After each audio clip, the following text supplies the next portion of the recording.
Jimmy. Very nice, but that's your lesson over. Have you got any questions? Yeah, I actually have one. I've always wanted to know what happens when you push the third pedal over to the left. Well, that's the thing. I actually don't know. I never learned it. What, so you got a PhD in piano and you don't even know what the third pedal does? Well, they never tell you. So why don't you search it up? Yeah, I suppose I could. What is the third pedal on the piano? Oh, what does it say?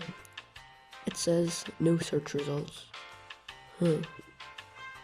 Here, try pressing it down. Let's see what happens. Okay, freeze. Get down on the ground. Put your hands behind your back.